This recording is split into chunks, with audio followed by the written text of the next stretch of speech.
भाई, मेरा बचपन से सपना था कि जब मैं सुबह सोकर उठूं तो सामने नदी में समुद्र या झील दिखे, लेकिन यहाँ तो खिड़की खोलते ही जग्गू हलवाई की दुकान दिखती है और उसकी दुकान में भिन-भिनाती है मक्खियों का झुंड।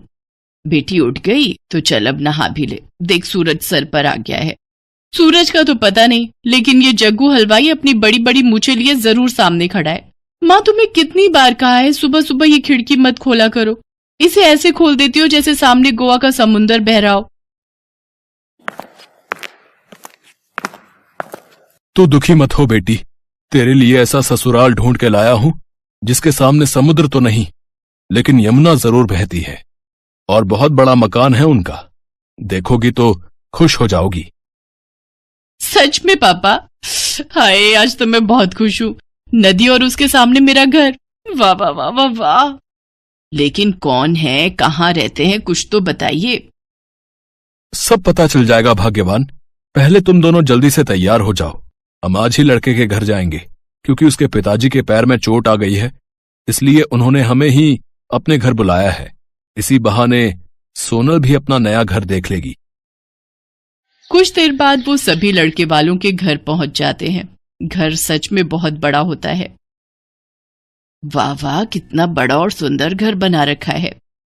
तभी लड़के के पिता उससे बोले, वो क्या है ना बहन जी, पहले तो ये थोड़ी जगह मेरे पिताजी को मिली थी, लेकिन फिर परिवार आगे बढ़ता रहा तो घर भी और आगे बढ़ता रहा। बहन जी, आप यूं समझ लीजिए कि ये सारा घर हमारा ही है। क्या हमारा है? सारा तो अवैध कब्जा कर रखा है। तुम चुप करो जी, अगर हम नहीं करेंगे तो कोई और कर लेता, और वैसे भी कुछ सालों में तो सरकार इसे वैध कर ही देगी। उधर सोनल उदित के साथ ऊपर वाले कमरे का व्यू देखकर खुश हो रही थी। देखो क्या मस्त व्यू दिखता है हमारे कमरे से। अरे लोग तो मरते हैं शहरों में ये गोवा वाली फीलिंग लेने के लिए। बिल्कुल सही कहा जी, मुझे तो ये रिश्ता मंजूर है। क्या मैं आपको पसंद हूँ? आप भी मुझे बहुत पसंद हैं। दोनों शादी के लिए हाँ कर देते हैं, लेकिन घर आकर सोनल के मम्मी पापा इस रिश्ते के लिए तैयार नहीं थे। तुमने देखा ना कि उन लोगों ने कैसे यमुना जी पर कब्जा किया हुआ है। मुझे कुछ नहीं पता, मैं तो उसी घर में जाऊंगी। आई बड़ी, उसी घर में जाऊंगी। यहाँ तो तेरे एक बाल्टी पानी ही उठाने में हाथ दुखते हैं। भगवान न करे अगर कभी वहां पानी भर गया तो तू इतना पानी कैसे निकालेगी? हाँ। लेकिन सोनल उनकी एक नहीं सुनती। उसे तो बस वही कमरा चाहिए था जहां से रिवर व्यू दिखे। फिर बच्चों की जिद के आगे माँ बाप को झुकना ही पड़ता है। और फिर उदित और सोनल की शादी हो जाती है। अरे बहू, अब नीचे भी आ जा। सारा दिन कमरे में बैठी बैठी बस ये रिवर व्यू ही देखती रहती है। इस कमरे से व्यू कितना सुंदर लग रहा है। यहाँ तो मुझे ऐसा लग रहा है जैसे मैं गोवा के होटल रूम में हूँ। पर काश यहाँ रूम सर्विस भी हो जाती। फिर सोनम घर के कामकाज में लग जाती है। अगले दिन उसकी सास उसे अपने साथ यमुना घाट पर कपड़े धोने ले जाती है। वाह, कितना मजा आ रहा है। कपड़े धोने के बाद वो सारा साबुन वाला गंदा पानी यमुना नदी में बहा देती है। तभी कुछ बच्चे जो वहां खेल रहे थे वो उनसे कहते हैं, छी, ये आप क्या कर रहे हो? आपने इसे गंदा क्यों कर दिया? ये अच्छी बात नहीं है। अरे जा जा, आया बड़ा। तभी अचानक से बादलों की तेज गड़गड़ाहट शुरू हो जाती है और दोनों सास बहू घर आ जाती हैं। हे भगवान, ये बारिश तो बहुत तेज हो रही है।